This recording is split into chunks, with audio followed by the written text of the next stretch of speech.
Hi Trail Ridge families, this is Miss Soloman from the junior school for those of you who don't know me. Today we're going to be going on an adventure. Let's take a look outside and see if you can guess where we are going. Okay everybody, by looking up and down this strip, does anybody know where I am? Does anybody think this looks familiar? Has anybody been here before? Okay everybody, if you guessed Niagara Falls, you are right. So right now we are looking at the American Falls. They're really big, aren't they? Does anybody guess how many feet tall the American Falls might be? It is 90 feet to 120 feet tall, and it's 940 feet wide. It's really big. And then right next to it, the little ones right there, those are called the Bridal Veil Falls. And they're about 45 feet wide, and they are just as high as the American Falls. If we look over here a little bit more, those are the Canadian Falls, also known as the Horseshoe Falls. The Canadian Falls are the highest and widest of the three falls. They are 2,200 feet across with an average drop of 188 feet. Holy moly. If you look down, there's a boat right here. This used to be called the Maid of the Mist, but now it's called the Hornblower. And it will take you on a boat ride right up close to the falls. That'd be pretty cool. You'll get super wet, so make sure you wear a raincoat. Can you hear the noise they're making? Let's go a little bit closer and take a look. Okay, before we go closer, let's look at this bridge. This is called the Rainbow Bridge. Does anybody know where you go when you cross the Rainbow Bridge?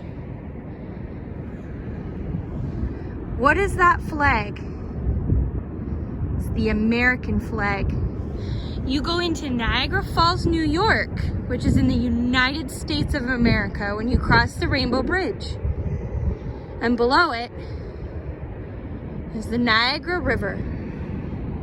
And that goes all the way into Lake Ontario.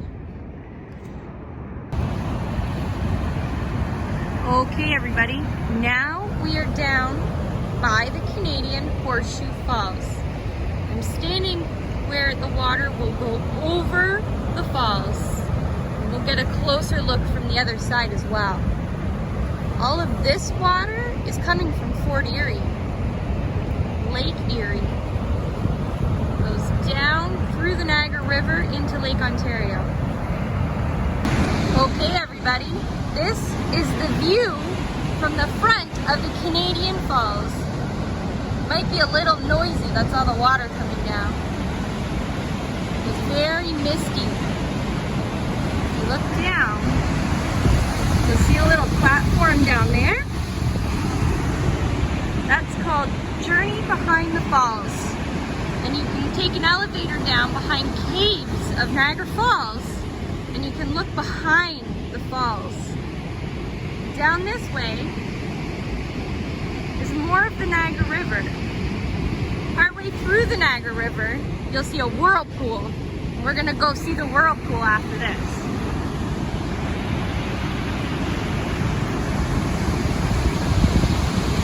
Pretty cool.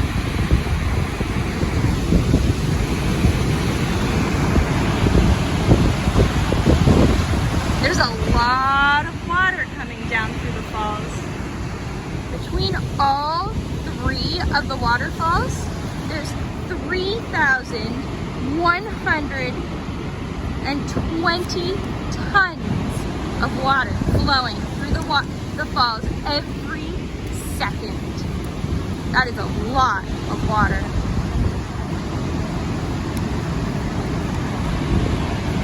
Now, Niagara Falls is the largest waterfall in North America in terms of how much water there is coming over and the width of it. But there are about 500 waterfalls in the world that are even higher than Niagara Falls. Can anybody look up the name of one of the waterfalls that is higher than Niagara Falls? Let's take a little walk. It's beautiful, isn't it? See this building up here? Does anybody know the name of that building? Kind of looks like the CN Tower, but it's not as tall as the CN Tower. It's called the Skylon Tower.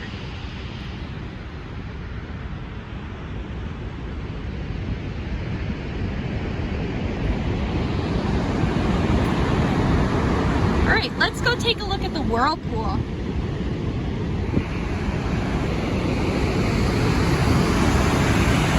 One more spot to show you before the whirlpool. I'm even closer now. Look how close I am to the edge of the falls.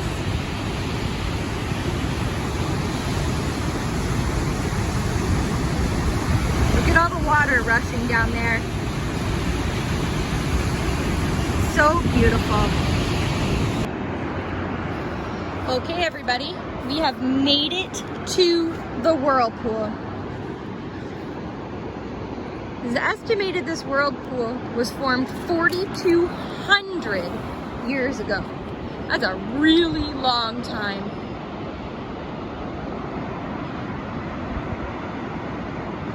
And if you see, some people go down there and they'll fish down there and they'll take hikes.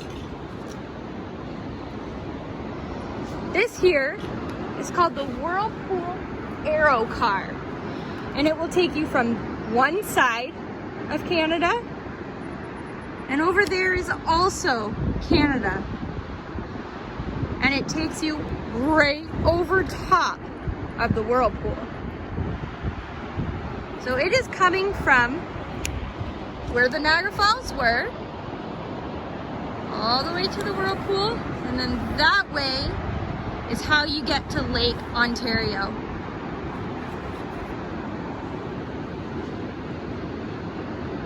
Pretty dangerous water there. Got to be very careful. Let's go see what else we can find in Niagara Falls. Okay, so our last stop today, this beautiful building is a Buddhist temple. And it is also called the Temple of 10,000 Buddhas. And the reason for that is along all the walls inside, there are 10,000 mini golden Buddhas.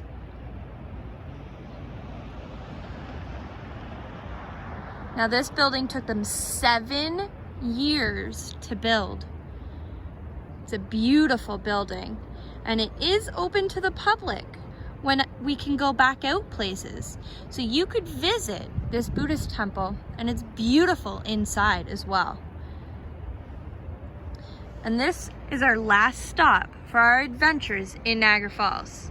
I hope you enjoyed this adventure with me, and I look forward to going on another one somewhere else with you next time. Goodbye, everybody.